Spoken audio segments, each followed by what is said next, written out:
आप लद्दाख गए थे और वहाँ पे चाइना ऑक्यूपाइड लद्दाख है, तो क्या वास्तव में ट्रू है? जो रीजन को हम चाइनीज ऑक्यूपाइड लद्दाख कहते हैं उसका एक्चुअल नाम है अक्साई चिन। अक्साई चिन नाम का एक बहुत बड़ा रीजन है जो चाइना ने 1962 में ऑक्यूपाई किया था। उस समय हमारी जो मिलिट्री थी वो बहुत ही पुअरली इक्विप्ड थी, बहुत ही बैडली निग्लेक्टेड थी, के कारण वो अच्छे से फाइट नहीं कर पाई। एयरफोर्स का भी सपोर्ट नहीं दिया गवर्नमेंट ऑफ इंडिया ने, हमारी जो श्री नेहरू जी थे उन्होंने, इसलिए हम काफी सारी टेरिटरी हमने खो दी वो चाइना को। Abhijit Chawda, geopolitical analyst, theoretical physicist और ऑथर, साइंस के लॉजिक से हिस्ट्री और ग्लोबल पावर गेम्स को डिकोड करते हैं, मिथ्स नहीं फैक्ट्स के साथ नैरेटिव बदलते हुए। मैंने एक पॉडकास्ट किया था सर सुब्रमण्यम स्वामी जी के साथ में कुछ टाइम पहले, तो सुब्रमण्यम स्वामी जी ने बोला कि जो चाइना ने तुम्हारी हड़प की है उसी पर उसने दस्तखत कर दिया कि ये चाइना का ही है। अब कोई बोलने वाला नहीं है, मैं बोलूंगा तो कोई छापने वाले नहीं है। I mean, that is the first time I am hearing this in my entire life. मुझे बहुत ही आश्चर्य हो रहा है। अभी चाइना ने तो बहुत सारी टेरिटरी हड़प के रखी है आज जो उनकी कमी थी, और वो और चाहते हैं। तो चाइना इस प्रकार का नेचर है, बुली। ऐसा क्या करना चाहिए जिससे देश की अर्थव्यवस्था मजबूत हो? ईज ऑफ डूइंग बिजनेस को बढ़ाने की जरूरत है। अगर भारत की अर्थव्यवस्था को बढ़ाना है आपको, तो you have to, India has to become a major manufacturing power. जी, भारत के लिए एक्चुअली जो नेक्स्ट 20 वर्ष है उसमें हमें भारत को बहुत काम करना है। अगर भारत नेक्स्ट 20 वर्ष तक 6-7-8% तक ग्रोथ चलता रहेगा, भारत का जीडीपी 10-15 ट्रिलियन हो जाएगा, and then Bharat will be a totally different beast. कि यूएस ने भारत के ऊपर लगभग 50 से 75% टैरिफ लगाया। अगर 50% टैरिफ डाल दिया आपके गुड्स के ऊपर, तो आपका जो वहाँ पे जो बंदा है, आपका जो काउंटर पार्टी जो आपसे इंपोर्ट कर रहा है, वो आपसे इंपोर्ट नहीं करेगा। चाइना इंडिया वॉर हो जाए तो क्या इंडिया झेल पाएगा? आज की तारीख में 2026 में हम हैं। जी, डेफिनेटली झेल पाएगा। पाकिस्तान ने भारत के ऊपर हमेशा एक सिंपल पॉलिसी रखी है टेररिज्म की। आप कैसे टेररिस्ट नेशन के साथ दोस्ती कर सकते हैं?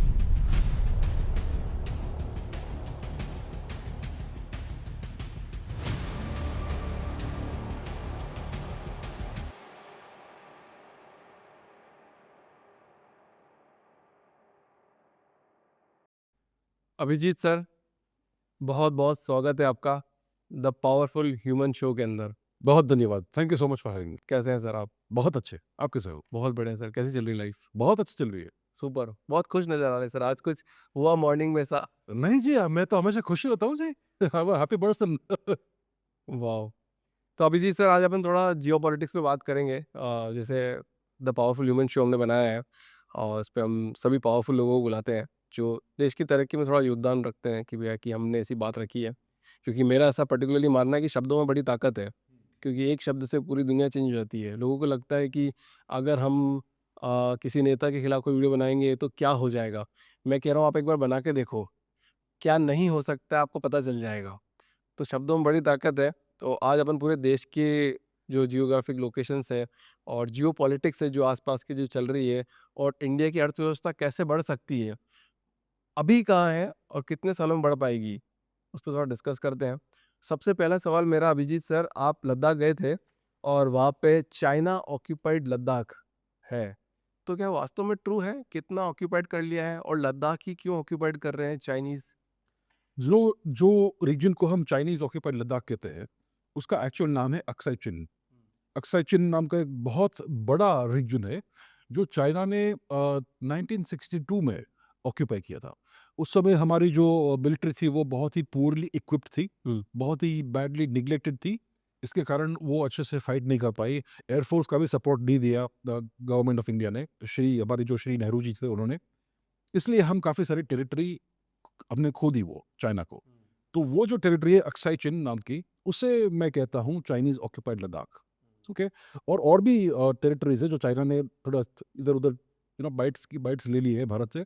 तो ये सब है। दूसरा, एक वहाँ पे बहुत ही सुंदर लेक है, पंगोंग पंगोंग लेक, जो बहुत सारे मूवीज में आता है। वो भी अबाउट 2/3 चाइनीज ऑक्यूपेशन में है। अभी है अभी 2/3 ऑफ द लेक वो चाइनीज कब्जे के अंदर है। तो इसलिए वो उस पूरे रीजन को हम कहते हैं चाइनीज ऑक्यूपाइड लद्दाख। उसके नॉर्थ में है Chinese occupied Tibet. Obviously Tibet भी चाइनीज टेरिटरी नहीं है, कभी कभी रहा नहीं है। तो चाइना ने बहुत सारा टेरिटरी जो उनका कभी नहीं था उसके ऊपर कब्जा किया है, और इसलिए भारत और चीन के बीच में अभी जियोपॉलिटिकल तनाव है फ्रॉम द 1950s ऑनवर्ड्स। क्योंकि चाइना कभी भी भारत का नेबरिंग कंट्री नहीं था, नेबरिंग एम्पायर नहीं था, राइट। भारत और चीन के बीच में हमेशा काफी बड़ी टेरिटरी थी जो तिब्बत थी, और तिब्बत कल्चरली और सिविलाइजेशनली भारतीय है, भारतीय था। अभी चाइना ने उसके ऊपर कब्जा किया है। और 5,000 वर्ष में पहली बार ऐसा हुआ कि भारत और चीन के बीच में एक कॉमन बॉर्डर आ गया। और फिर चाइना ने क्या पॉलिसी रखा है कि they will not demarcate the India Tibet border, वो डिमार्केट कभी नहीं होने देंगे। वो बोले कि ठीक है, लेट्स हैव मीटिंग्स, 10 15 20 25 30 500 मीटिंग करेंगे, लेकिन कोई डिमार्केशन नहीं होगा। तो चाइना इज ऑब्वियसली अभी इस समय भारत से काफ़ी ज़्यादा पावरफुल है, so that gives China the advantage. वो भारत को हमेशा प्रेशराइज कर सकते हैं through Galwan like incidents, right? Correct. तो इसलिए चाइना ने ये सब करके रखा है, and that's why we have this issue with China. मैंने एक पॉडकास्ट किया था सर सुब्रमण्यम स्वामी जी के साथ में कुछ टाइम पहले। तो सुब्रमण्यम स्वामी जी ने बोला कि जो हमारे प्राइम मिनिस्टर है वो तो वहाँ पे साइन करके आ गए और आपको प्रॉपर्टी दे दी, इंडिया की प्रॉपर्टी। तो क्या साइन था क्यों? कि भैया कि ये ज़मीन आपके नाम है। ये कब हुआ? मैं अभी पिछले साल जब पॉडकास्ट किया था तो उन्होंने लाइन मेरे को बोली और मेरे पॉडकास्ट में है अभी वो। कि हमारे प्राइम मिनिस्टर जी ने एक डॉक्यूमेंट साइन किया है चीन के साथ कि ये हमारी जो प्रॉपर्टी है वो अभी आपके नाम। हाँ। ये कैसे हुआ, कब हुआ? ये तो मुझे इसके बारे में मुझे जानकारी है ही। तो हमको ऐसा देख के लगता है कि वहाँ पे जब आप गए थे हाँ। या फिर आप किसी से मिले हो तो ये बात कितनी ट्रू हो सकती है? नहीं, मुझे तो कभी ये इमेजिन भी नहीं हुआ है हाँ। कि ऐसा कुछ हुआ होगा। मैं वहाँ पर लद्दाख तो 3-4 बार गया हूँ। जब भी मैं वहाँ पे जाता हूँ, वहाँ पे लोग बहुत खुश हैं। भई जो 2019 के बाद जब से लद्दाख एक यूनियन टेरिटरी बन गया है, वो कश्मीर वैली के कब्ज़े में अब नहीं है। काफ़ी सारा डेवलपमेंट हुआ है, लोग काफ़ी खुश हैं। रिसेंटली कुछ पॉलिटिकल इश्यूज़ हुए लद्दाख में, मे बी आर्टिफिशियल इश्यूज़, लेकिन ओवरऑल उसके बाद में गया नहीं हूँ लद्दाख में। बट जो मैंने देखा है, लोग बहुत बहुत खुश हैं। हमारी आर्म्ड फोर्सेस वहाँ पे बहुत विज़िबल है। वहाँ पर हमारा बॉर्डर रोड्स ऑर्गेनाइज़ेशन नाम का एक ऑर्गेनाइज़ेशन है, जो दिन-रात काम करता है to create more infrastructure, roads, highways, all that. वहाँ पे रेन हो, स्नो हो, आइस हो, कुछ भी हो, टेम्परेचर -30 हो, तब भी काम कर रहे हैं। एंड डेफ़िनिटली हमारी कुछ टेरिटरी चाइनीज़ ऑक्यूपेशन में है, बट ये लेकिन अभी कुछ लास्ट 10 ईयर्स में नहीं हुआ है। ये तो 1962 की उसके बाद से हुआ है। सो डेफिनेटली हमारी कुछ टेरिटरीज चाइना के हाथ में है, लेकिन हमारे प्राइम मिनिस्टर ने कोई डॉक्यूमेंट साइन किया और चाइना को सौंप दिया। I mean that is the first time I am hearing this in my entire life. मुझे बहुत ही आश्चर्य हो रहा है ये सुनकर। चलो कोई बात नहीं, एक बात नहीं निकल के आई इसके अंदर। हाँ जी। पर जैसे रशिया को यूक्रेन चाहिए, इजराइल युद्ध में है, चाइना को ताइवान चाहिए, अमेरिका हर जगह कंट्रोल करना चाह रहा है, तो मतलब हम आज किस दिशा में जा रहे हैं? क्या वास्तव में युद्ध की स्थिति पैदा होने जा रही है कुछ टाइम में, या सब नॉर्मलाइज है अभी? देखिए, आप किसी भी पुराने राष्ट्र को देखेंगे, पुराने सिविलाइजेशन को देखेंगे, उनकी हमेशा कुछ टेरिटोरियल एस्पिरेशन होती है। आप किसी भी नेशन, राष्ट्र, किंगडम का मैप देखेंगे लास्ट 200 साल में, आपको दिखेगा कि उसकी टेरिटरी और बॉर्डर्स चेंज होती रहती है। हाँ बिल्कुल। ये नेचुरल प्रोसेस है। हाँ। और ऑब्वियसली कुछ आपकी ज़मीन आप खोएंगे, या फिर आप किसी पड़ोसी से कुछ ज़मीन हड़पेंगे, तो उसको दुख होगा, या फिर आपको दुख हुआ क्योंकि किसी ने आपके लिए। तो ये हमेशा नेचुरल प्रोसेस है कि हर राष्ट्र का कुछ ना कुछ टेरिटोरियल एस्पिरेशन होता है। फॉर एग्जाम्पल पर्शिया को देख लीजिए, ईरान को देख लीजिए। उनका भी एक विजन है ग्रेटर ईरान का, जो इन द पास्ट काफ़ी बड़ा उनका टेरिटरी था, जो अभी नहीं है। तो वो भी चाहेंगे कि कुछ-कुछ टेरिटरी उनके पास वापस आ जाए। हर किसी का होता है। अभी चाइना ने तो बहुत सारी टेरिटरी हड़प के रखी है आज, जो उनकी कभी थी नहीं, और वो और चाहते हैं। तो चाइना इस प्रकार का नेशन है, it's a bully, bully nation है। यूएस की जो यूनाइटेड स्टेट्स नेशन है, वो एक आर्टिफिशियल नेशन है। वो वहाँ पर कभी यूरोपियन लोग थे ही नहीं, तो उन्होंने तो पूरा एक कॉन्टिनेंट पकड़ के रखा है, जो कभी उनका था नहीं। तो वहाँ पे भी जो नेटिव लोग हैं, उनके भी एस्पिरेशंस होंगे कि हमें हमारी ज़मीन वापस मिल जाए। लेकिन दे आर लाइक 1% और 1.5% ऑफ द यूएस पॉपुलेशन, उनका कभी होने नहीं वाला है। भारत की भी काफ़ी सारी टेरिटरी गई है इन द पास्ट। हमारा एक्चुअली अगर देखेंगे, इंडियन सबकॉन्टिनेंट हिस्टोरिकली पूरा हमारा था। अलग-अलग हमारे साम्राज्य थे, मौर्य साम्राज्य, कुषाण साम्राज्य, गुप्ता साम्राज्य एटसेट्रा। जब हमारी टेरिटरी बहुत बड़ी थी, पूरा गांधार, मतलब अफ़गानिस्तान भी हमारा ही था हिस्टोरिकली, हमारे ही लोग थे। तो हर किसी की टेरिटोरियल एस्पिरेशन से आज भारत इतना पावरफुल नहीं है। भारत आज विश्व में 4th मोस्ट पावरफुल नेशन है, हार्ड पावर के पर्सपेक्टिव से। मतलब किस में पावरफुल है वो भी बताना आप इसमें। हाँ जी, तो देखिए मैं आपको बोलता हूँ, टॉप 4 नेशंस कौन है हार्ड पावर में? यूनाइटेड स्टेट्स नंबर 1, नंबर 2 आश्चर्य आपको होगा रशिया, नंबर 3 चीन, नंबर 4 भारत। ये 4 है। अब हार्ड पावर क्या होता है? हार्ड पावर में काफ़ी सारे कंपोनेंट्स होते हैं। एक तो आपका पॉपुलेशन हो गया, आपका पॉपुलेशन बढ़ा है तो आपके मैन पावर बढ़ गया।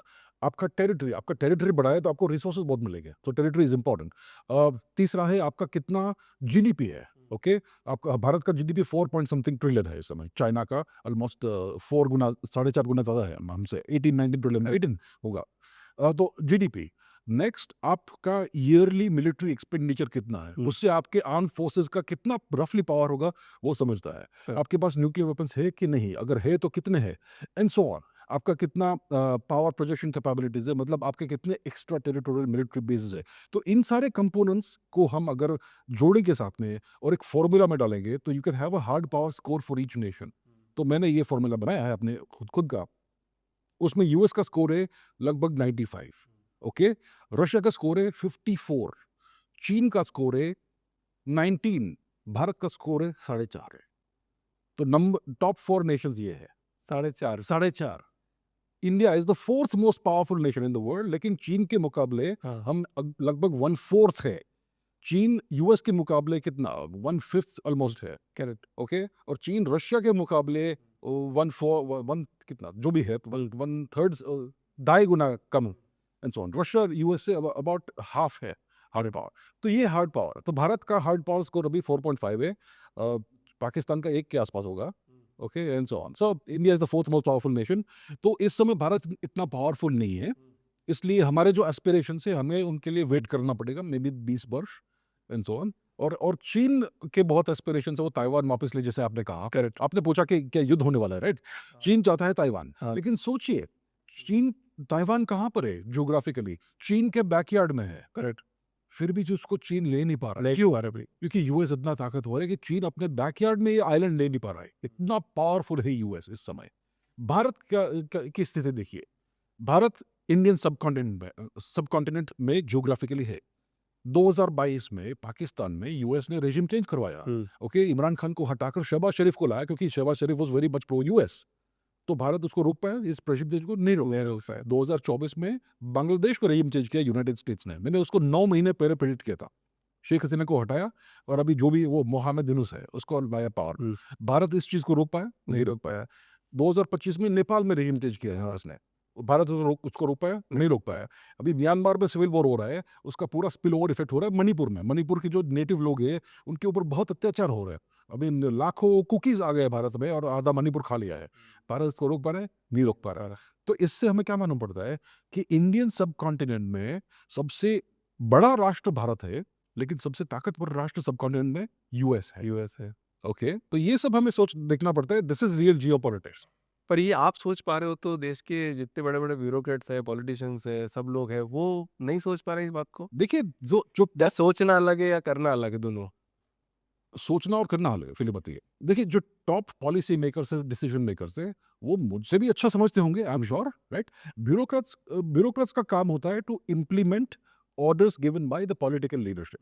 तो उनको इतना सोचना नहीं पड़ता है कि किसका हार्ड पावर क्या है और किसका पावर प्रोजेक्शन कैपेबिलिटीज है। लेकिन जो हमारी टॉप लीडरशिप है, they will understand very well कि एग्जैक्टली क्या जियोपॉलिटिकल सिचुएशन है। अभी समझना और करना ये 2 चीजें हैं। देखिए, मैं चाहूंगा कि मेरा साम्राज्य पूरे विश्व पे हो जाए, करेक्ट। वो मैं चाहूंगा, हाँ। मैं समझता हूँ सब कुछ, लेकिन मेरे में वो करने की क्षमता है क्या? नहीं है, क्योंकि मेरे पास वो सब टूल्स नहीं है जिससे हम पावर को कब्जा में ले सके।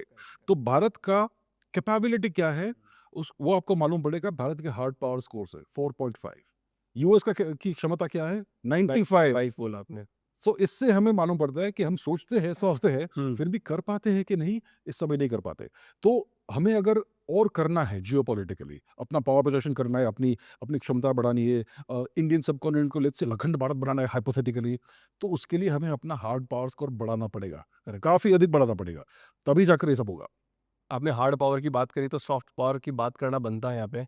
अंबानी जी की शादी हुई और दिखाया गया कि ये सॉफ्ट पावर है कि भैया एक तरह से भैया हमारा कल्चर को बढ़ाया जा रहा है। देखो जॉन सीना आ रहे हैं, ये आ रहे हैं, वो आ रहे हैं, और उन्होंने सबने भारतीय कल्चर, भारतीय पोशाक सब कुछ पहना।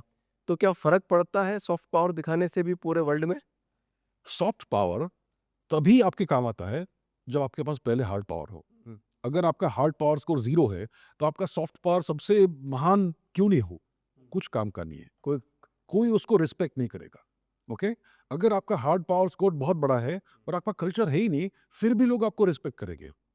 कल्चर की वैल्यू नहीं है इसका मतलब आपकी नज़र में? मेरी नज़र में नहीं, मैं आपको रियलिटी की मतलब एक बात नॉर्मल टॉपिक पे एक बात। जी, मैं एक रियलिस्ट हूँ। हाँ। मुझे देखिए, अगर किसी नेशन का हार्ड पावर स्कोर नहीं है, मतलब उसका लेट्स से नेशन बहुत पुअर है, तो उसका बहुत अच्छा कल्चर है, फिर भी उसको कोई रिस्पेक्ट नहीं करेगा। उसका उसका उसका जो सॉफ्ट पावर है वो बिल्कुल वर्थलेस है। लेट्स से आपका जीडीपी पर कैपिटा 2000 है, $2000, और आपके लिविंग स्टैंडर्ड्स बहुत पूरे, हर लोग सब लोग गरीबी में रह रहे हैं, स्ट्रीट्स में खड्डे हैं, ये सब है। तो आपका कल्चर कितना भी अच्छा क्यों नहीं हो, लोग जो बाहर के जो इन्फ्लुएंसर्स आएंगे वो सिर्फ आपके स्लम्स दिखाएंगे, आपका पॉवर्टी दिखाएंगे, ये सब दिखाएंगे। तो इससे हमें क्या मालूम पड़ता है कि हार्ड अभी soft power is worthless without first having hard power. Okay. और भारत विश्व का सबसे पुराना सिविलाइजेशन है, संस्कृति है, एटलीस्ट 10,000 वर्ष पुरानी हमारी संस्कृति है। कल्चरल कंटिन्यूटी का हमारे पास पूरा एविडेंस है 10,000 वर्ष का लगभग, सबसे पुराना कल्चर है। और लेकिन आज हम एक नेट इंपोर्टर ऑफ कल्चर है, हम एक्सपोर्ट नहीं कर रहे। देखिए, पुराने ज़माने में पूरे एशिया में भारतीय कल्चर स्प्रेड हुआ था, राइट? अगर आप जापान जाएंगे, वहाँ पर देवी सरस्वती की पूजा होती है, वहाँ पे उनका नाम है बेंजाइते। वहाँ पर श्री गणेश की पूजा होती है, उनका नाम वहाँ पे है कांगीतेन। आपको ये पता नहीं होगा, नहीं, नहीं। आप जाइए जापान, हाँ। वहाँ पर बेंजाइतन की पूजा होती है, वहाँ पे उनके टेम्पल्स है, लेकिन वो बेंजाइतन कौन है? वो सरस्वती है। हाँ। वहाँ पे कांगीतन की पूजा होती है, वहाँ पे उनको रेडिश खिलाते हैं। हाँ। कांगीतन कौन है? श्री गणेश है। हमारे जितने भी देवी देवता है उन सब की पूजा होती है जापान में विथ जापानीज नेम्स। कुबेर की होती है, भैरव की होती है, शिव की होती है, शिव जी की होती है। सब सब देवी देवता है जापान में, लेकिन उनके जापानीज नेम से। ये भारत का कल्चरल एक्सपोर्ट है। पूरे चीन में भारतीय कल्चर आपको दिखेगा, लेकिन आज कम्युनिस्ट पार्टी ने उसको दबा के रखा है। वो कहते हैं Buddhism is a Chinese religion, Chinese religion, ठीक है। पूरा इंडोनेशिया एक समय हिंदू था। उनका जो सबसे महान गोल्डन पीरियड था वो था माजापाहित एम्पायर, हिंदू एम्पायर। आज इंडोनेशिया में आज भी हिंदुइज्म आपको मिलेगा कुछ कुछ जगह पे, स्पेशली बाली में। आपको शैव टेम्पल मिलेंगे, शैव मंदिर मिलेंगे वियतनाम में, चाम्पा किंगडम के टेम्पल्स। अभी कैम्बोडिया और थाईलैंड के बीच में जो युद्ध हो रहा है आजकल, वो किस लिए हो रहा है? 1000 वर्ष पुराना शिव टेम्पल है, उसके लिए हो रहा है। भारतीय कल्चर हर जगह स्प्रेड आउट था, क्योंकि Bharat was a net exporter of culture. आज भारत बन गया है नेट इंपोर्टर ऑफ कल्चर। हम भाषा कौन सी उपयोग करते हैं? अंग्रेजी भाषा रहते हैं। अगर आप अच्छी अंग्रेजी नहीं बोलते तो आपको जॉब नहीं मिलेगा भारत में। अच्छा, राइट? आज हम सारी मूवीज कौन से देखते हैं? वेस्टर्न मूवीज देखते हैं। कौन सा म्यूजिक सुनते हैं? वेस्टर्न मूवीज सुनते हैं। अगर बॉलीवुड मूवी बनाएगा तो वो हॉलीवुड स्टाइल मूवी बनाएगा। सब कुछ हम जो पोशाक पहनते हैं वो वेस्टर्न पोशाक। Now we have become a net importer of culture. तो हमारा हाथ सॉफ्ट पावर किधर गया? सॉफ्ट पावर यूएस का बढ़ गया है। यूएस अपना सॉफ्ट पावर एक्सपोर्ट कर रहा है। सॉफ्ट पावर मतलब culture, civilization, all those things, music, cuisine, all these things together is soft power, prestige, right? तो US is a net exporter of soft power globally. Bharat अभी सिर्फ consume कर रहा है, कुछ क्रिएट नहीं कर रहा, कुछ प्रोड्यूस नहीं कर रहा, कुछ एक्सपोर्ट नहीं कर रहा है। So we are in a poor shape today because of the past 1000 years of foreign occupation, but हमें उससे उभरना है अभी। तो सॉल्यूशन की बात भी कर लेनी चाहिए इस पॉडकास्ट में। तो मतलब अगर मान लो इम्पोर्टर बहुत ज़्यादा हो रहा है कल्चरल चीज़ों का, तो सॉल्यूशन क्या है? मतलब कैसे रोका जाए? क्योंकि मेरे इस पॉडकास्ट में लाखों लोगों तक बात अगर पहुंची तो क्या पता चीज़ें चेंज हो जाए। जी। क्योंकि यूएस के अंदर जब बराक ओबामा आए थे तो एक ही शब्द के कारण आए थे, वो था चेंज। शब्द था चेंज, तो चेंज हो गया। तो क्या हुआ? सिर्फ इतने से चलो वो प्राइम है, वो बने वहाँ पे प्रेसिडेंट, हाँ। चीज़ें चेंज हुई, बट स्टिल कुछ ना कुछ बातें निकल। तो सोल्यूशन क्या है ये? हाँ। देखिए, भारत को अगर एक हाई क्वालिटी नेशन बनना है, तो फिर से एक कल्चरल पावर हाउस बनना है, तो भारत को बहुत डीप रूटेड रिफॉर्म्स करने पड़ेंगे। देखिए, आपका जो पॉपुलेशन है वो आज धीरे धीरे डीरेसिडेंट हो रहा है, अपने रूट से हट रहा है, राइट? आज कितने लोग समझते हैं हमारा कल्चर क्या है? बहुत सारे लोग जो यंग पॉपुलेशन है वो तो समझते भी नहीं कि भारत हमारा कल्चर क्या है, राइट? ये बात सही है। सही, सच बात है। Everybody understand. हर कोई अंग्रेजी बोलता है, हर कोई वेस्टर्न मूवीज देखता है, ऐसे सब करता है। कोई अभी मंदिर जाता नहीं है, सब कुछ भी करते नहीं है। सो हमारे जो यंगस्टर्स है वो समझते ही नहीं है अब उनका कल्चर क्या है। इसका कारण क्या है? भारत एक एक इकलौता ऐसा देश होगा विश्व में जहां पर हम अपने एजुकेशन सिस्टम में अपने बच्चों को हमारा कल्चर क्या है वो समझाते नहीं है, सिखाते नहीं है। We don't teach our culture. उससे हम डरते, भाई तो नॉन सेक्युलर हो जाएगा, ये तो बुरी बात है। We don't teach our children our culture, right? हमें अपना पूरा एजुकेशन सिस्टम रिफॉर्म करना है। एजुकेशन सिस्टम में एक बहुत बड़ा प्रॉब्लम है अंग्रेजी भाषा। देखिए, मेरा आज सिचुएशन ये है, I speak better English than my own native languages. हमारे जो भारतीय लैंग्वेजेस है जो मैं बोलता हूँ 3-4, I speak English better than that. क्यों? This is called mental colonization. I am mentally colonized. I have been mentally colonized by the education system. इससे क्या होता है कि भारत में ये inferiority complex आ गया है कि अगर आप अच्छा अंग्रेजी नहीं बोलोगे तो आप educated नहीं हो. लेकिन जो बाहर के जो लोग हैं, इंग्लिश स्पीकिंग लोग हैं, they will automatically speak better English than you even if they have no education. तो आप हमेशा उनको superior मानोगे, right? ये inferiority complex आता है भारत में. दूसरी बात है, बच्चों को अगर अंग्रेजी मीडियम में है तो पहले एक फॉरेन लैंग्वेज सीखनी पड़ती है, करेक्ट जो उनकी मातृभाषा नहीं है. नहीं है उसके बाद they have to learn everything in that foreign language. इसलिए एजुकेशन इतना पेनफुल होता है. This is why education is so painful. क्यों ना हम एजुकेशन सिस्टम मातृभाषा में रखें. Teach only 2 languages. One is मातृभाषा बच्चे की, दूसरी नेशनल लैंग्वेज. करेक्ट और नेशनल लैंग्वेज हिंदी नहीं होनी चाहिए, संस्कृत होनी चाहिए. तो ये मेरा मानना है. So there are many things. ताकि टेंशन ही खत्म हो जाएगी टेंशन खत्म हो जाए. हाँ, तो बहुत सारे ऐसे रिफॉर्म्स करने की ज़रूरत है भारत में एजुकेशन सिस्टम में. We have to teach our culture, we have to teach our language.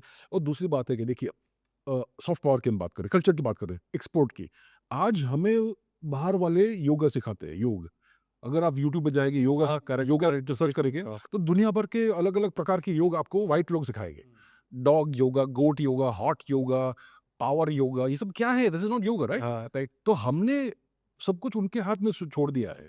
हमने वर्ल्ड योगा डे रख दिया. वाह भाई, great job, world yoga day. उससे क्या हुआ? कुछ नहीं हुआ. हमें क्या करना चाहिए? देखिए, एक आपको मालूम होगा मार्शल आर्ट जिसका नाम है कुंग-फू. बिल्कुल पता है कुंग-फू का जो मेन सेंटर है वो है शाओलिन टेम्पल, चाइना में. शाओलिन टेम्पल डिसाइड करता है what is kung fu, what is not kung fu. आप ये सब नॉनसेंस कर रहे हो. That is not kung fu. We decide what is kung fu. We will set the standards of kung fu. Bharat में योगा स्टैंडर्ड्स इंस्टीट्यूट क्यों नहीं है? क्यों नहीं है? Why is the government sleeping? Bharat में योगा स्टैंडर्ड्स इंस्टीट्यूट होने चाहिए which will decide what is yoga and what is not yoga. It India should control this thing. India should set the standards. ये कुछ बहुत डिफिकल्ट चीजें करने को, उसको it's the easiest thing in the world. Government के पास कितना पैसा है? दुनिया भर का पैसा है. Set up a global yoga standards institute. तो ऐसे बहुत सारी चीजें हम कर सकते हैं. हर स्टेट में आप एक क्यूलिनरी इंस्टीट्यूट रख सकते हैं which will promote the states cuisine. Her state में एक वर्ल्ड क्लास म्यूजियम हो सकते हैं. सो ये सब करने से आपका सॉफ्ट पावर धीरे धीरे बढ़ेगा, आपका कल्चरल एक्सपोर्ट बढ़ेगा धीरे धीरे. हर स्टेट का अपना म्यूजिकल सिस्टम होता है. भारतीय classical music is the greatest system of music in the world, लेकिन हम उसको मरने दे रहे हैं आज.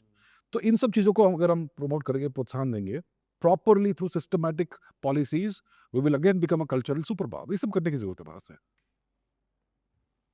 पैसे की बात कर रहे थे, पैसे से ही सब कुछ होता है, चीज़ें होती है. यही तो मतलब देश की अर्थव्यवस्था बढ़ाने के लिए ऐसा क्या करना चाहिए जिससे देश की अर्थव्यवस्था मजबूत हो? क्योंकि निवेशक जब तक, इन्वेस्टर जब तक भरोसा नहीं दिखाएंगे कि यार इस जगह पैसा दिखाएंगे.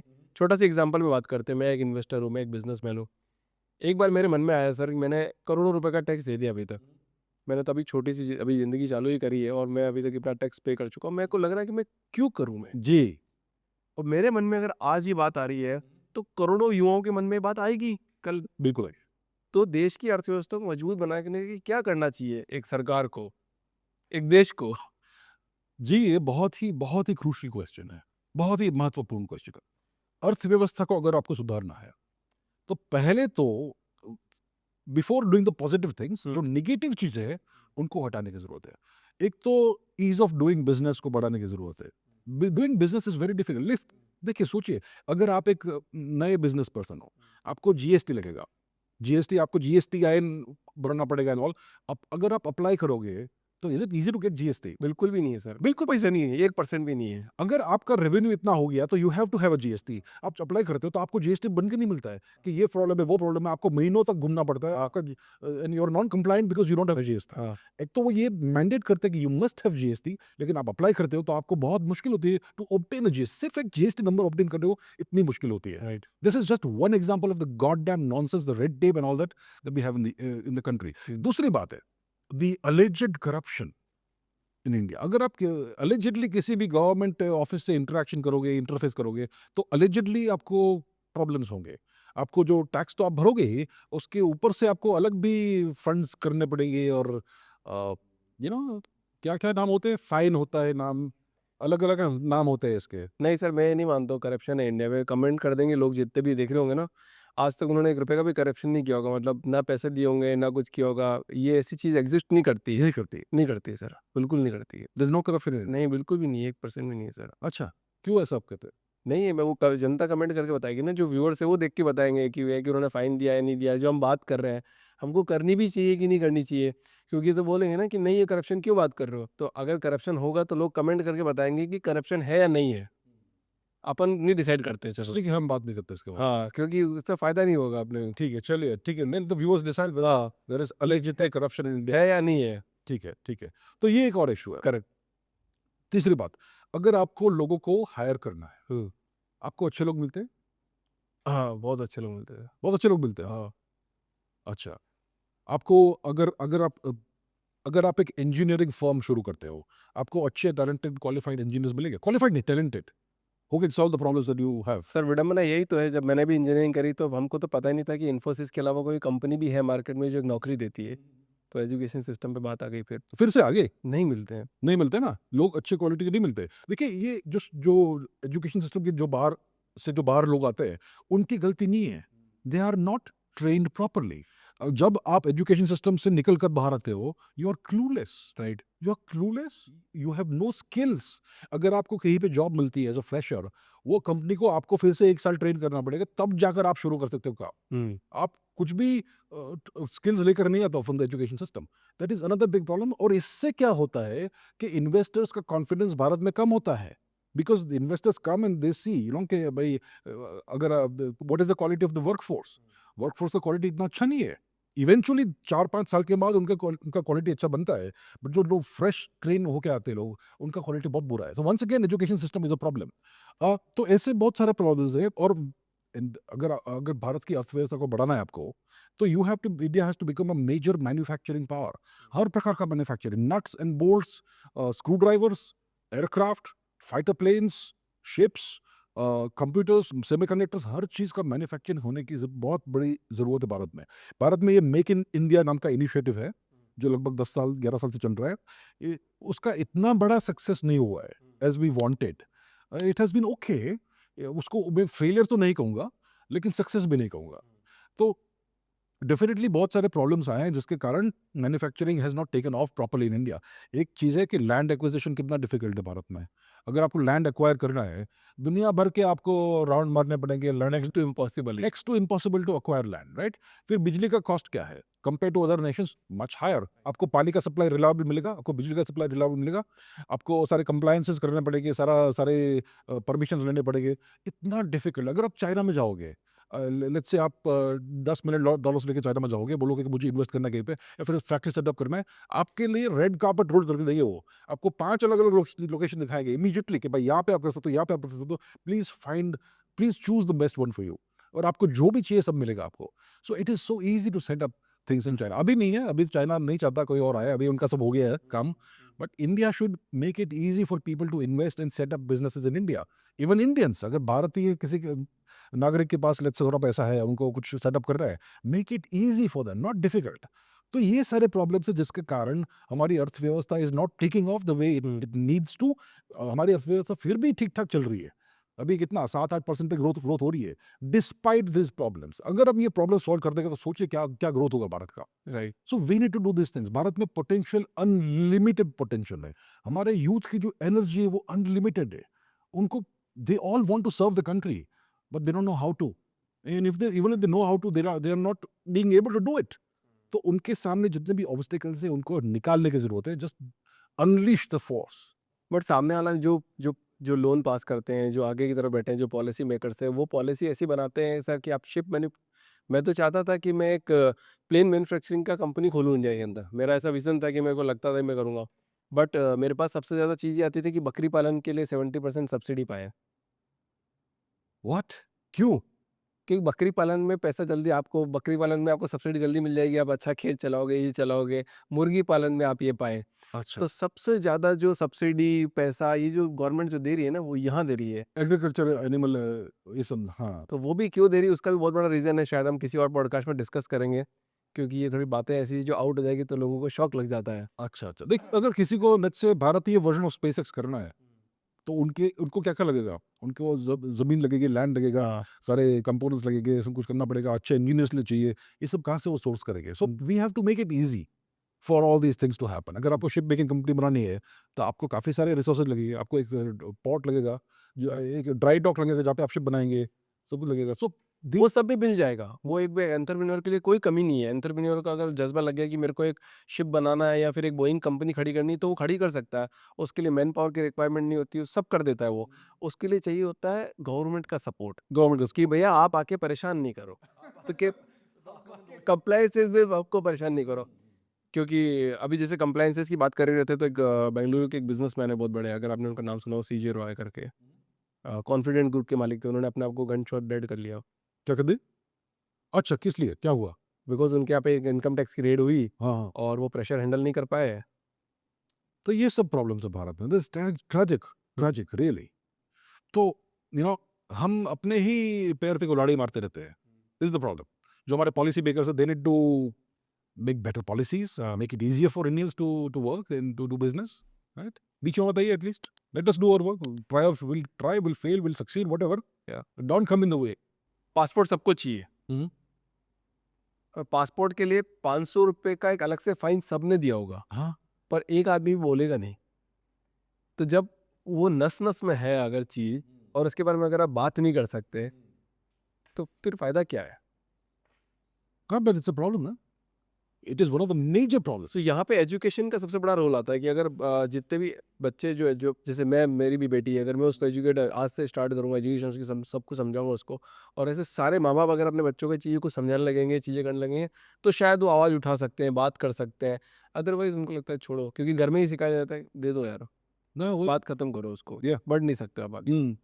तो it will again take time. It will take time unless reforms are started now. It will take a lot of time. अभी इंडिया की क्या रैंकिंग है पासपोर्ट पे, पासपोर्ट की 100 इंडिया के बाद होगी। 100 के बाद? डेफिनेटली। या कितना भारत को कितना वीजा फ्री एक्सेस है? अबाउट 55-65 कंट्रीज होंगी शायद, उससे ज़्यादा नहीं होगा। और जापान का तो लाइक 190 के आसपास है।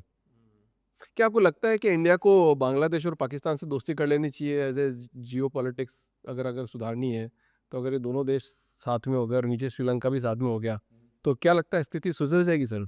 देखिए, हम तो हर किसी से दोस्ती करना चाहते हैं। हमने कभी किसी के ऊपर आक्रमण नहीं किया है। दोस्ती हम करना चाहेंगे, लेकिन वो भी उनको भी तो हाथ आगे बढ़ाना पड़ेगा ना। पाकिस्तान ने भारत के ऊपर हमेशा एक सिंपल पॉलिसी रखी है टेररिज्म की। आप कैसे टेररिस्ट नेशन के साथ दोस्ती कर सकते हो?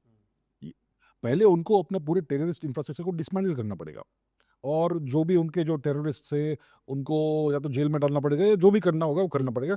उसके बाद हम सोच सकते हैं दोस्ती के बारे में, इज इट पॉसिबल और नॉट। उनके हाथ में पाकिस्तान ऑक्यूपाइड कश्मीर है, हमारे टेरिटरी जो उन्होंने हड़प के रखी है, they have to return that. ये सारे कंडीशंस अगर फुलफिल हुए, तो we will be very happy to be friends with Pakistan. Bangladesh की अगर आप बात करेंगे, बांग्लादेश में अभी क्या हुआ है कि उन्होंने शेख वजीर को हटा दिया, और अभी उनके जो पॉलिसीज़ है बहुत ही एंटी इंडिया पॉलिसीज़ है। उनके जो चीफ एडवाइज़र है मोहम्मद यूनुस, वो एक पुस्तक दिखाते हैं जिसमें भारत के बहुत सारे हिस्से बांग्लादेशी टेरिटरी है। तो बांग्लादेश का अप्रोच भारत के संदर्भ में काफ़ी अग्रेसिव अप्रोच है, काफ़ी हॉस्टाइल अप्रोच है इस समय। उनको कुछ पैसे देने हैं भारत को, कि कौन सी अडानी कंपनी को इलेक्ट्रिसिटी के, बिजली के पैसे देने हैं, वो दे नहीं रहे। बहुत सारे इश्यूज है बांग्लादेश के। पॉसिबली वो कुछ एंटी इंडिया फोर्सेस को भी पनाह दे रहे होंगे उनकी टेरिटरी में, वो भी इशू है।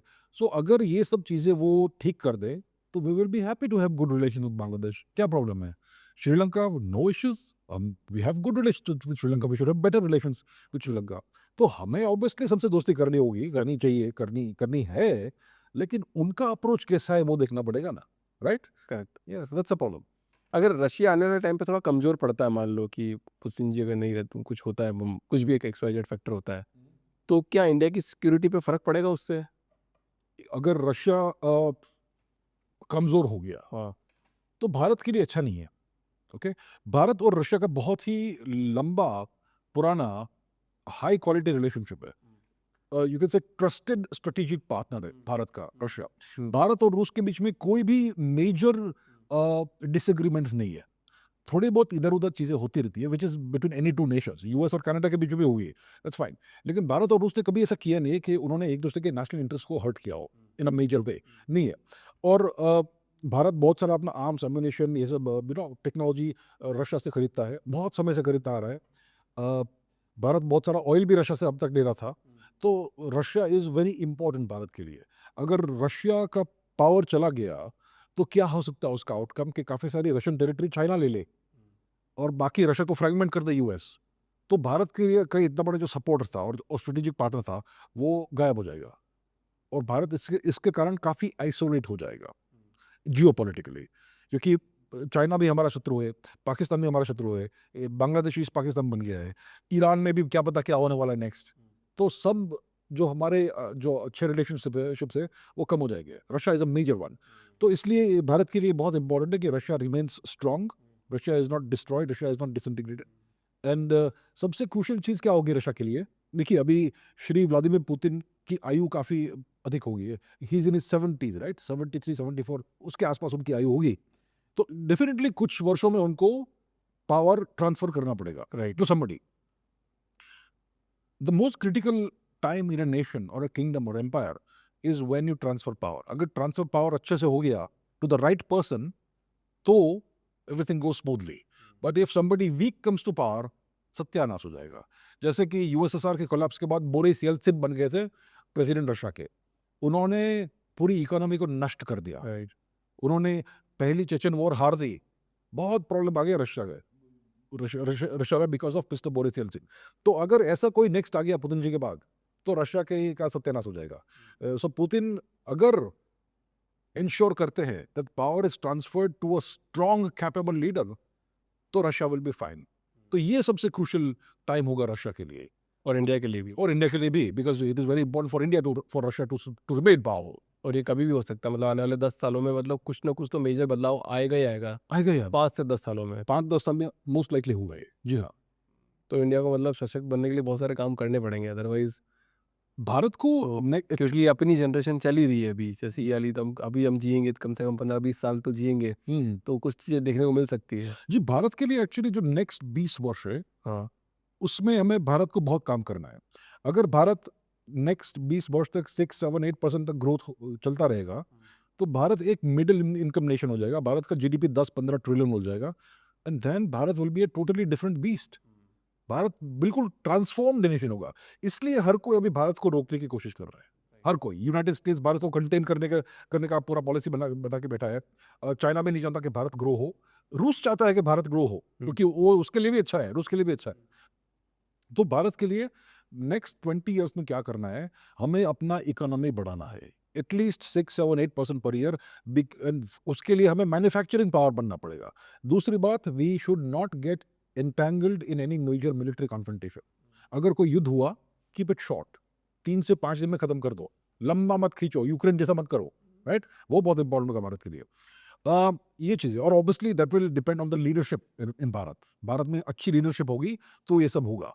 और एक्चुअली नेक्स्ट 5 ईयर्स बहुत क्रिटिकल है भारत के लिए। मेक और ब्रेक पीरियड है नेक्स्ट 5 ईयर्स। उसमें अगर भारत सक्षम रहेगा then India will be unstoppable. क्या लगता है कौन पावर में आएगा सर? मतलब कौन प्राइम मिनिस्टर बनेगा? जयशंकर जी? नहीं, आपके हिसाब से मतलब क्या, अगर आप कोई नाम देखते हो आने वाले टाइम में प्राइम मिनिस्टर? देखिए बहुत सारे अननोन वेरिएबल्स, अननोन फैक्टर्स है। 2029 में, 2029 में इलेक्शन होने वाला है नेक्स्ट, राइट, मोस्ट लाइकली। क्या मोदी जी फिर से प्राइम मिनिस्टर कैंडिडेट के रूप में खड़े होंगे? वो हम जानते नहीं है क्योंकि उनकी भी आयु 70s में है अभी। So we are not sure about that. Maybe he will not, I can say. अगर मोदी जी डिसाइड करते कि वो अब नहीं खड़े होंगे तो कौन आ सकता है as the BJP prime ministerial candidate? कौन कौन से कैंडिडेट्स हैं हमारे पास? देवेंद्र फडणवीस जी है, जो बहुत ही काफ़ी यंग लीडर है। योगी आदित्यनाथ जी है, जो यूपी के बहुत आई मीन काफ़ी सक्सेसफुल लीडर रह चुके हैं, चीफ मिनिस्टर, और काफ़ी अच्छा काम किया उन्होंने। ये दो नाम है। और कौन से नाम है मुझे, शायद हिमंत बिस्वा शर्मा का भी नाम हो सकता है। तो बीजेपी के अंदर में भी 3-4 ऐसे कैंडिडेट्स हो सकते हैं who could be potential prime minister candidates. मुझे नहीं लगता doctor Jaishankar is going to be a prime minister candidate. I don't think so, maybe I am wrong, ठीक है, दैट्स फाइन। अपोजिशन में कौन है? श्री राहुल गांधी जी है, जो कांग्रेस के प्राइम मिनिस्टर कैंडिडेट हो गए मोस्ट लाइकली। और कौन है? So I can think of these leaders Bharat में। Who is the best, well जनता डिसाइड करेगी आई सपोज। और 4-5 नाम ही नज़र आ रहे हैं, मतलब सबको ही, जैसे आपको भी नज़र आ रहे होंगे, साम जनता सबको यही नज़र आ रहा होगा, 4-5 नाम ही नज़र आ रहे होंगे। जी जी। अच्छा सर, एक तो जो आपने बताया था हार्ड पावर की बात, स्टार्टिंग में अपन करी थी हार्ड पावर, फिर सॉफ्ट पावर की बात करी थी। आजकल ये भी देखा जा रहा है कि data is the new power. ठीक है, अगर सबका डेटा सबके पास में, कौन कहाँ जा रहा है, कौन क्या करता है, कौन कितना स्पेंड करता है, वैसे भी सब डेटा तो कैप्चर कर ही रहे हैं, इनकम टैक्स के थ्रू, फ्लाइटों के थ्रू, हर जगह के थ्रू। तो क्या जो वॉर हो सकती है वो डेटा वाली वॉर हो सकती है कि भाई आपका डेटा सारा निकाल लिया गया, आपके लोगों के बारे में इन्फॉर्मेशन पता है, उससे कुछ इम्पैक्ट पड़ सकता है इंडिया में, या फिर इंडिया कुछ ऐसा कर सकता है दूसरे लोगों के लिए? और डेटा ऑब्वियसली बहुत ही सबसे वैल्यूएबल कमोडिटी है, डिजिटल कमोडिटी आज। जैसे ऑयल जो है वो सबसे वैल्यूएबल एनर्जी कमोडिटी है, उस प्रकार डेटा सबसे वैल्यूएबल डिजिटल कमोडिटी है। लेकिन data in itself is not that valuable, how you use the data is valuable. तेल को अगर आप लाकर बिठाओगे यहाँ पे, उसका कुछ एक्चुअल वैल्यू नहीं है। उसका वैल्यू जब तब होता है जब उसको उपयोग करते हो, may be in a vehicle, may be for generating electricity, may be what. तो डेटा का भी वो है, data is the foundation of AI. AI systems जो बनते हैं वो डेटा क्रंचिंग करने के थ्रू ही बनते हैं, उनके ऊपर ट्रेनिंग होती है, सुपरवाइज्ड लर्निंग, ये ट्रेनिंग, वो all the various ways of doing it. उसके बल पर एआई सिस्टम्स बनते हैं। So data is, without data you don't have any AI. So उसको ट्रेन करने के लिए अगर नहीं है डेटा तो नहीं हो सकता है। आप दूसरी बात है कि data is you know data gives you information. For example Aadhaar data जो है भारत का, 1.4 बिलियन लोगों का Aadhaar data contains all the personal details of the people. Biometric data है उसमें, फिंगरप्रिंट्स है, आइरिस स्कैन है, सब कुछ है। अगर वो कहीं पे लीक हो गया, that is a disaster for India, because या उससे बहुत सारा मैनिपुलेशन हो सकता है। सो डेटा ऑब्वियसली बहुत बहुत ही इंपॉर्टेंट है। और सबसे ज़्यादा डेटा यूएस के पास है, हमारा भी बहुत सारा डेटा उनके पास है। अगर आपका फ़ोन है आपके पास, ओके, अगर आप उसमें वॉइस इनेबल करके रखा नहीं है तो भी वो आपको सुन रहा है, और तो भी आपको सुन रहा है, आपके आपके हर कन्वर्सेशन को सुन रहा है। इसका मतलब ये नहीं है कि कोई आदमी का कोई कोई व्यक्ति सुन रहा है, लेकिन वो एआई सिस्टम सुन रहा है, और उसके उसके हिसाब से आपका पूरा साइकोलॉजिकल प्रोफाइल बना रहा है वो। आप जहाँ पर भी ट्रैवल करते हो, आपका जीपीएस तो ऑन ही रहता है फ़ोन में, तो आपका सारा का सारा यू नो जितना भी मूवमेंट्स है सब कुछ ट्रैक होता है, आपके सारे पैटर्न्स उनको मालूम है, even better than you.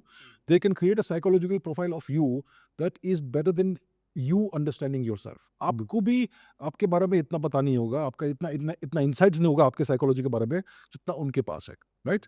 So this data is very powerful for so many things. अगर आप एक वैल्यूएबल इंपॉर्टेंट पर्सन हो, लेट्स से आप एक वर्ल्ड लीडर हो, किसी कंट्री के प्रेसिडेंट हो, वो भी डेटा, उनका भी डेटा इनके पास है। So they can actually predict कि वो क्या करने वाले हैं, कौन से पॉलिसीज इंप्लीमेंट करेंगे, किस चीज़ से डरते हैं, कौन सी वल्नरेबिलिटीज है उनके पास, कौन सी चीज़ों से हम उनको ब्लैकमेल कर सकते हो। ये सारी चीज़ें यूएस के पास है। अगर एप्पल फ़ोन है या फिर एंड्रॉइड फ़ोन है, doesn't matter, they know everything. So data is very valuable in that way also. अगर आप इंपॉर्टेंट व्यक्ति नहीं हो, अगर आप रेगुलर सिटीजन हो, तो आपके डेटा से उनको मालूम पड़ेगा कि आपको आपके सामने कौन से एड्स रखने चाहिए ताकि आप खरीदो चीज़ें। So data is used in all these different veg.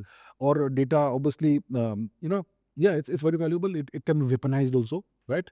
अगर आप किसी नेशन का जो डेटाबेस है उसको हैक करोगे तो आप उस नेशन को क्रिप्टो कर सकते हो, राइट। अगर किसी किसी दूसरे नेशन का जो पर्सनल डेटा, सिटीजन डेटाबेस है, उसको किसी ने हैक कर दिया और डिलीट कर दिया, तो पूरे नेशन का जो सिस्टम वो बंद हो जाएगा। Correct. There are so many ways in which you use data. Data is definitely going to be a weapon.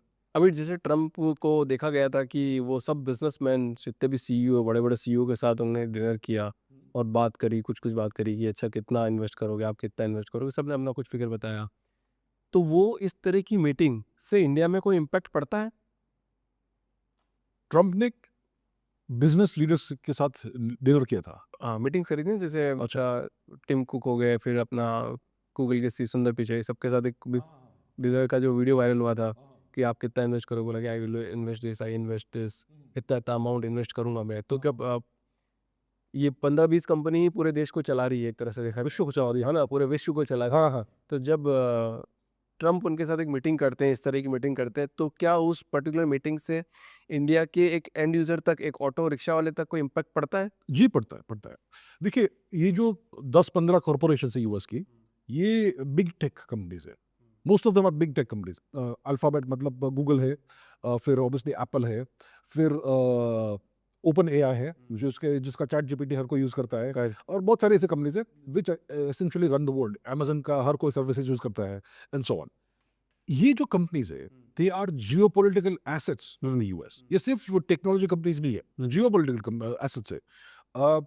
Google, देखिए आपको एक नाम पता होगा, एडवर्ड स्नोडेन, जो एक विसल ब्लोअर थे अमेरिकन, जिन्होंने लगभग 2010 के आसपास कुछ यूएस गवर्नमेंट के सीक्रेट प्रोग्राम्स को रिवील कर दिया, जिसमें यूएस गवर्नमेंट इलीगली एसेंशियली बहुत सारा डेटा खींच रहे थे लोगों का, और उसको सिंथेसाइज करके एक प्रिज्म नाम का प्रोग्राम बना रहे थे।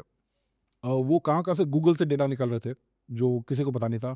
गूगल ने कभी ऐसा कहा नहीं था, डिस्क्लोज नहीं किया था अपने यूजर्स को कि हम ये सब डेटा आपका यूएस गवर्नमेंट को दे रहे। गूगल का डेटा था, बेबी ट्विटर का डेटा होगा, फोन्स का डेटा होगा, दुनिया भर के डेटा सोर्सेज को सिंथेसाइज करके ये पूरा वर्ल्ड का डैशबोर्ड बना रहे थे। ओके, और सबसे ज्यादा डेटा भारत से खींचे थे वो। That was 2010। तब इतना डेटा अवेलेबल नहीं था दुनिया में। आज जो डेटा अवेलेबल है दुनिया में, that is like orders of like thousands, maybe millions of times more massive than what you had at the time. तो सोचिए आज उनके पास कितना इन्फॉर्मेशन होगा पूरी दुनिया के लोगों के बारे में। In real time they will know exactly क्या मूड है कहाँ पर। अगर आपको इस सिटी में अगर आपको कुछ मूड चेंज कराना है या लोगों की थिंकिंग चेंज करानी है, तो they can actually do it in real time through various means. तो ये सब डेटा उनको आता है from the big tech companies, like जो भी नाम है, वी नो द नेम्स। तो इसलिए obviously these companies are very closely working with the US government, maybe behind the scenes. और ट्रम्प जब उनके जो सीईओ से मिलते हैं तो ऑब्वियसली कुछ डिस्कस करेंगे अलोंग दिस लाइंस। दूसरा एग्जांपल है स्पेस एक्स, बहुत ही मैसिव कंपनी है। स्पेस एक्स ने लगभग 30-40 हज़ार सैटेलाइट लॉन्च किए होंगे दुनिया, स्टारलिंक के। करेक्ट, स्टारलिंक के 30-40 हज़ार सैटेलाइट्स पॉसिबली ऑर्बिट में है और वो इंटरनेट बीम कर रहे हैं। अगर आपको लेट्स से ईरान में रेजिम चेंज करना है और ईरान की सरकार ने इंटरनेट बंद किया है, तो they can beam internet into Iran through Starlink, और वहाँ पे जो आपके एजेंट्स है वो स्टारलिंक रिसीवर लेके they can coordinate with each other and work on the regime change operation without despite internet being down. दूसरी बात है, स्टारलिंक के 30-40 हज़ार सैटेलाइट्स अर्थ के आसपास घूम रहे हैं। क्या पता उसके ऊपर कुछ सर्वेलेंस इक्विपमेंट भी होगा जो आपको रियल टाइम सर्वेलेंस दिखा सके दुनिया भर का, राइट? तो देखिए कितने सारे जियोपॉलिटिकल एप्लीकेशन है इन सारी चीज़ों के, स्टारलिंक का, ये सब जो बिग टेक कंपनीज हैं उनके डेटा का। सो ऑब्वियसली इन सब चीज़ों का ईच इंडिविजुअल पर, रिक्शा वाला है तो भी उसके ऊपर असर पड़ता है इन सम वे और the other. Okay, indirect way, may be indirect way. तो इसलिए सी यूएस का सबसे बड़ा स्ट्रेंथ ये है कि उनके पास दुनिया भर का डेटा है, पूरे विश्व भर के सारे लोगों का डेटा है, और सारे के सारे जो प्लेटफॉर्म्स है, गूगल सर्च प्लेटफॉर्म है, एआई प्लेटफॉर्म से, शॉपिंग प्लेटफॉर्म से, सोशल मीडिया प्लेटफॉर्म से, सारे के सारे यूएस कंट्रोल करता है। So they have the power over the entire world. The whole world is penetrated with by the big tech and big data companies. Abhijit sir, आपसे एक answer और चाहिए मुझे। वो आंसर ऐसा चाहिए कि रजनीकांत की एक मूवी देखी होगी आपने भी, जहाँ पे वो काले धन को निकालते हैं कि भैया सारे पॉलिटिशियंस के पास काला धन है, ब्लैक मनी बहुत इन्वॉल्व है, पैसा निकालने की कोशिश करते हैं। तो बोलते हैं कि एक मीटिंग बुलाओ, सारे चार्टर्ड अकाउंटेंट, ड्राइवर्स, नौकर चाकर, सबकी मीटिंग बुलाओ। उन लोगों को पता होता है कि सारे बड़े लोगों का पैसा कहाँ छुपा हुआ है। तो रजनीकांत जी बैठे होते हैं और सारे ड्राइवर साहब बैठे होते हैं, बोले कि आप हमको बताओ कि किसने काला पैसा कहाँ पे छुपा रखा है। तो उसमें से एक ड्राइवर खड़ा होता है और वो बोलता है कि अच्छा, मेरे मालिक ने कमाई किसी का डाका नहीं डाला, कुछ नहीं किया, चोरी नहीं करी, तो फिर मैं तुमको क्यों बताऊँ वो। तो बताता है कि ये सरकार को टैक्स पे, ये जो आपका मालिक है जो टैक्स चोरी करते हैं, सरकार को पैसा नहीं देते, सरकार को पैसा नहीं देते तो वो लास्ट एंड यूजर तक नहीं पहुंच पाता। तो आप जैसे लोग गरीब के गरीब रह जाते हो। तो वो कहता, अरे मालिक मेरी बात समझ में आ गई, तो मैं आपको सारा चीज़ बता दूंगा। वैसे ही मेरे को आपसे एक आंसर चाहिए कि एक एंड यूज़र जो आदमी, मैं अभिषेक व्यास है और जितने भी लोग हैं एकदम जो ग्राउंड पे काम कर रहे हैं, ये सब जियोपॉलिटिकल वॉर होने से, इतना तनाव होने से हम लोगों पे कैसे असर पड़ेगा? क्या हम पैसा कमा पाएंगे? क्या हम अच्छी ज़िंदगी जी पाएंगे या नहीं जी पाएंगे? देखिए इन सब चीज़ों का हर किसी के ऊपर असर पड़ता है, लेकिन आपको कौन सा असर पड़ रहा है वो समझता नहीं है। ठीक है, फॉर एग्जाम्पल भारत और यूएस के बीच में ट्रेड तनाव चल रहा है। अभी कुछ इंटरन ट्रेड एग्रीमेंट हो गया है, लेकिन वो 2 दिन पहले की बात है। उसके पहले तक क्या था कि यूएस ने भारत के ऊपर लगभग 50 से 75% टैरिफ लगा कर रखे थे। उससे क्या होता है कि लेट्स से आप एक भारतीय मैन्युफैक्चरर हो जो कुछ प्रोडक्ट बनाता है और उसको एक्सपोर्ट करता है, आपका पूरा बिजनेस एक्सपोर्ट का ही है, you are exporting to the US, क्योंकि यूएस सबसे बड़ा विश्व का मार्केट है। उसने अगर 50% टैरिफ डाल दिया आपके गुड्स के ऊपर, तो आपका जो वहाँ पे जो बंदा है, आपका जो काउंटर पार्टी जो आपसे इंपोर्ट कर रहा है, वो आपसे इंपोर्ट नहीं करेगा, तो आपका जो पूरा प्रोडक्शन है वो वेस्ट जाएगा, फिर आप क्या करोगे उसका, राइट? तो उससे आपकी बिजनेस खराब हो जाएगी। आपके जो एम्प्लॉयज़ है जो काम करते हैं छोटे छोटे वेजेस पे, उनका शायद नौकरी चली जाए, कि नौकरी चली जाएगी तो उनके जो बच्चे हैं स्कूल के, उनका स्कूल की स्कूल फीस नहीं भर पाएंगे, उनकी जो रिक्शा की फीस है वो नहीं भर पाएंगे। तो डायरेक्टली आदमी के ऊपर असर पड़ रहा है, राइट? ये एक एग्जांपल है। दूसरी बात है कि अगर यूएस और ईरान के बीच में अगर युद्ध हो गया, ओके, और ईरान ने स्ट्रेट ऑफ हॉर्मुज को ब्लॉक कर दिया, तो सऊदी अरेबिया, यूएई, ईरान से जो भी तेल निकलता है और दुनिया भर में जाता है, वो तेल बंद हो जाएगा आने का। उससे ऑयल प्राइसेस में शॉक आएगा और ऑयल प्राइसेस में भी 30-40 डॉलर बढ़ जाएगी दुनिया में। उससे आपके टमाटर के प्राइस बढ़ जाएंगे, आपके आलू के प्राइस बढ़ जाएंगे, हर चीज़ के प्राइस बढ़ जाएंगे, राइट? तो ऐसे बहुत सारे सेकेंडरी थर्ड ऑर्डर इफेक्ट्स है। आपको समझेगा कि सारे प्राइसेस क्यों बढ़ गई है, लेकिन इसका एक्चुअल रीज़न ये है।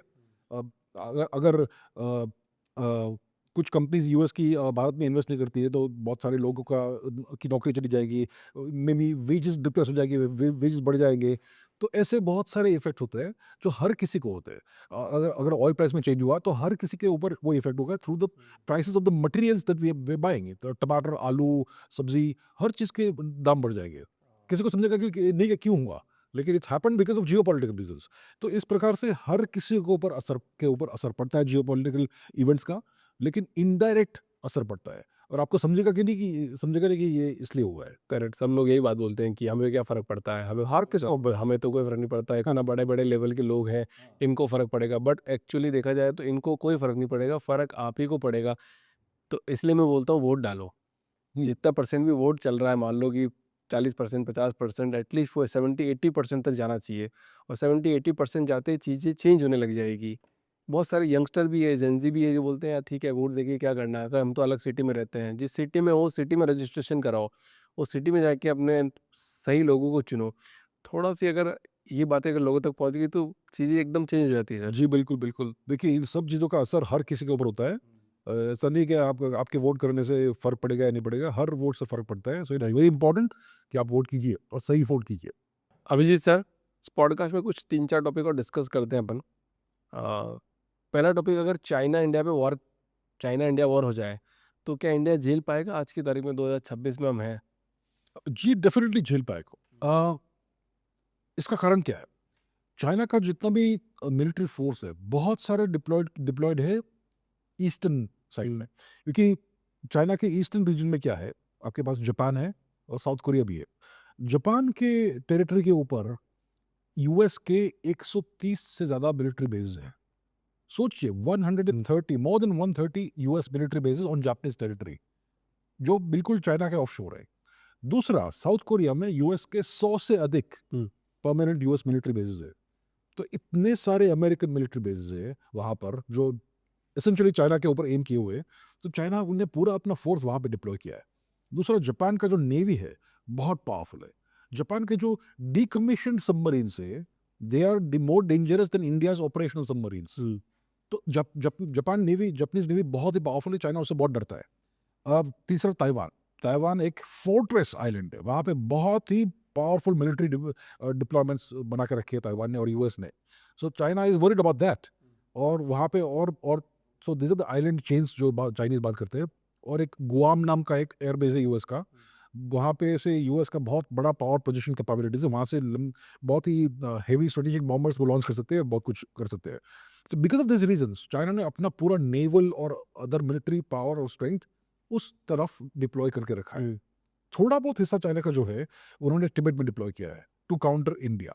अभी जो तिब्बत में उनके जो डिप्लॉयमेंट्स है, आर्म फोर्सेस के डिप्लॉयमेंट्स, वो सारे विजिबल है, नेकेड है, क्योंकि तिब्बत इज अ बैरन प्लेटो। वहाँ पे कोई जंगल नहीं है, कुछ नहीं है, जो भी है क्लियरली दिखता है। तो अगर 2-3 एयर बेसिस है चाइना के, वहाँ पे उन्होंने फाइटर प्लेन लगा कर रखे, दे आर क्लियरली विजिबल। उनके पास ऑब्वियसली डिफेंसेस होंगे, but defences can be taken out. दूसरा, उनके जो हमने एयरफोर्स की बात करी, चाइनीज चाइनीज एयरफोर्स की, उनके जो इन्फेंट्री डिप्लॉयमेंट्स है वो भी काफ़ी विजिबल है। उन्होंने टनल्स बना के रखे, सब कुछ करके रखा है, फिर भी if you take them out with missiles, you can inflict very heavy damages. और क्या है कि तिब्बत को जो मेनलैंड चाइना से कनेक्ट करने वाला जो इंफ्रास्ट्रक्चर है वो 2-3 रेलवे लाइन, एसेंशियली एक ही रेलवे लाइन है और 1-2 रोड्स है। उनको अगर हमने नष्ट कर दिए तो तिब्बत को वो सप्लाई नहीं कर पाएंगे। सो और भारत की जो डिप्लॉयमेंट्स है इस रीजन में काफ़ी हेवी और एक्सटेंसिव डिप्लॉयमेंट्स है। और तिब्बत का जो प्लेटो है वो बहुत ऊंची एल्टीट्यूड पे है। उससे क्या होता है कि अगर आपको एयरक्राफ्ट लॉन्च करना है तो उसका जो कैरिंग क्षमता होगी, कैरिंग कैपेसिटी वो कम होगी, बिकॉज वहाँ पे ऑक्सीजन कम है। So you will have to have less fuel and less missiles and all that. तो इतना वो कैरी कर नहीं पाएगा, वेट कम कम रखना पड़ेगा एयरक्राफ्ट का, वरना वो टेक ऑफ नहीं होगा। लेकिन हमारे जो एयरबेसेस है विच आर फेसिंग तिब्बत वो बिल्कुल नीचे है, लो एल्टीट्यूड पे, आसाम में और अलग जगह पे। So we can take off with very heavy arms and ammunition. तो हमारे पास काफ़ी सारे एडवांटेजेस है। और हमारा जो इंफ्रास्ट्रक्चर बहुत दशकों तक बिल्कुल ज़ीरो था नॉर्दर्न एरियाज़ में, अब काफ़ी सारा हमने बढ़ा दिया है। बहुत सारे रोड्स हमने बना के रखे हैं वो, और बना रहे हैं। ब्रिजेस, टनल, सब कुछ बना के, they work is in process. लेकिन हमारा इंफ्रास्ट्रक्चर अभी काफ़ी अच्छा हो गया है इन द नॉर्दर्न एरियाज़। सो अगर भारत और चीन के बीच में युद्ध हुआ तो, और एक और बात है कि वहाँ पे जो टेरेन है बहुत माउंटेनस टेरेन है, बहुत ही डिफिकल्ट टेरेन है। अगर आप लद्दाख जाओगे आपको मालूम पड़ेगा सांस लेने में भी वहाँ पे मुश्किल होती है। ओके, तो उस टेरेन में फाइटिंग करना, you can't use too much technology, it has to be hand to hand, man to man fighting. उसमें Bharat has an advantage. Okay, हमारा साइज एडवांटेज है, हर प्रकार का एडवांटेज है। ओके, सो ओवरऑल अगर आप इन सब चीज़ों को, इन सारे पैरामीटर्स को साथ लेके देखेंगे, I think India actually has an advantage over China. Correct. Okay, अगर चाइना ने कुछ कुछ अनफॉर्चुनेटली कुछ मिस्टेक कर दी और भारत के ऊपर आक्रमण किया, they may even end up losing parts of Tibet to India. उसको वो सप्लाई करने को उनको बहुत प्रॉब्लम हुई। और when it comes to the red lights, हमारे पास भी वही वेपन्स है जो उनके पास है, nuclear weapons. So if you cross red lines, you don't want to play around with those toys, right? So overall, Bharat or China actually very well matched. So actually, India may have multiple advantages in the Himalayan region. So I don't think कि China की ऐसी क्षमता है कि भारत के ऊपर आक्रमण करेंगे तो बहुत ही उनको they will regret it very badly. तो अभिजीत सर, जैसे अपन कल्चर की बात कर रहे थे कि कल्चर एक्सपोर्ट करता है यूएस, तो जैसे वो फूड पिरामिड पढ़ाते थे अपन को, ऐसे फूड पिरामिड होता है, अभी उन्होंने उनका फूड पिरामिड चेंज कर दिया। Okay. तो हम तो खाना पीना भी उन्हीं का ही खा रहे हैं अभी देखा जाए तो। क्योंकि मैंने किसी बहुत बड़े फाउंडर के साथ में पॉडकास्ट किया था, तो उन्होंने बोला था कि आजकल की जेनजी की डाइट 10 में से 10 इंडियन फूड में से 3 ही रह गई है, 7 उन्होंने ये अडोप्ट कर ली, Pizza, burger, fries, सब कुछ अडोप्ट कर लिया है। और उनका एक कहना और था कि जब वो 30-40 में जब जा रहे, शादी हो रही, उनके बच्चे हो रहे, तो उनकी ज़िंदगी एचआर पे आ रही वापस। ऐसी बात है। बट जैसे फूड पिरामिड की बात करें तो उन्होंने अभी कार्निवोर डाइट पे ज़्यादा फोकस कर दिया अच्छा। कि यही डाइट होनी चाहिए। तो क्या लगता है कि आपको वो फूड पिरामिड जो चेंज हुआ है, तो क्या इंडिया उसको अडॉप्ट कर लेगा और चीज़ें वापस एकदम बदल जाएगी? जी, मैं नहीं समझता कि हमें जो उनका जो फिर फूड पिरामिड है जो जो उन्होंने बदला होगा, हमें we don't need to adopt that. उनका फूड पिरामिड बहुत समय तक ऐसा था कि it was very carbohydrate heavy, carbohydrate था, eat lot of pasta, eat lot of bread, eat lot of white bread and rice and what not. ये बहुत ही अनहेल्दी डाइट है। वो कहते थे कि cut down all the fats and eat more carbohydrates. That is very bad advice. Healthy fats are good for you and eating too much carbohydrates will make you obese and all that. तो उनका अभी शायद carnivore diet के ऊपर उन्होंने focus अपना change किया है। आई डोंट थिंक कार्निवोर डाइट भी इतना अच्छा है। इट इज़ किसी भी चीज़ को अगर आप एक्सट्रीम में लोगे, that is going to be bad for you. अगर आप अनबैलेंस कर दोगे डाइट को, पहले it was very carb heavy, it was unbalanced, अभी मीट हेवी हो जाएगा तो फिर से अनबैलेंस हो जाएगा। You need to have balance diet. आपको एक सर्टेन अमाउंट ऑफ प्रोटीन चाहिए दिन में। आपके जो मैक्रोन्यूट्रिएंट्स है, कार्ब्स, प्रोटीन्स और फैट्स, तीन मैक्रोज होते हैं। आपको ये 3 अच्छे प्रोपोर्शन में, बैलेंस प्रोपोर्शन में चाहिए। अगर आप बहुत ज़्यादा प्रोटीन खाओगे तो इट विल बी वेस्टेड, उसको बॉडी इवेंचुअली प्रोसेस करके फैट बना देगा, राइट? तो every person depending on the size, shape, physical activity levels need certain amount of protein, certain amount of fat और एंड बहुत सारा कार्ब्स भी चाहिए, मतलब good carbs like vegetables and fruits, right? तो हमारा जो भारतीय डाइट है वो एक्चुअली इतना अच्छा नहीं है। I tell you why. हम 250 वर्ष तक ब्रिटिश ऑक्यूपेशन में थे। जो अंग्रेज थे उन्होंने हमारे राष्ट्र के ऊपर 250 वर्ष तक ऑक्यूपेशन किया और हमें पूरी तरह से नष्ट कर दिया। और वो चाहते नहीं थे कि हम उनसे लड़ाई करें, इसलिए उन्होंने hundreds of artificial famines engineer किया भारत में। अगर आप खाना नहीं खा पा रहे हो तो आप कैसे लड़ोगे? तो उन्होंने I don't know 200-300 million Indians को ऐसे मार दिया ओवर 2.5 सेंचुरीज थ्रू फैमिन्स। उससे भारत का जो डाइट है वो चेंज हो गया। अगर आप खाना ही नहीं मिलता है तो आप क्या खाओगे? आप दाल खाओगे। दाल को आप लंबे समय तक स्टोर कर सकते हो, वो इतना पेरिशेबल फूड नहीं है। तो हमारा पूरा डाइट पूरा कार्बोहाइड्रेट हेवी हो गया because of the artificial famines imposed on us by the British. तो हमारा जो आज का डाइट है, रोटी खाते, राइस खाते, दाल खाते, प्रोटीन है ही नहीं।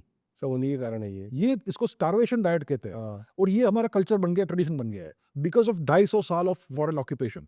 We have to go back to the original diet that we had. लेकिन वो कौन सा ओरिजिनल डाइट था?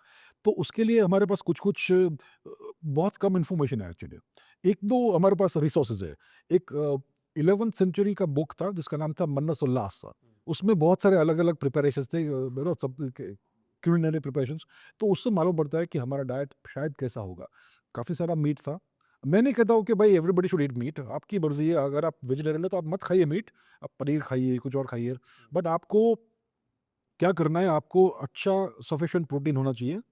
आपका आपके डाइट में कार्ब्स थोड़े बहुत होना चाहिए, लेकिन उसमें फाइबर अच्छा होना चाहिए। मतलब उसमें you to eat lots of vegetables and fruits, और थोड़ा बहुत राइस रोटी भी खा सकते हो आप।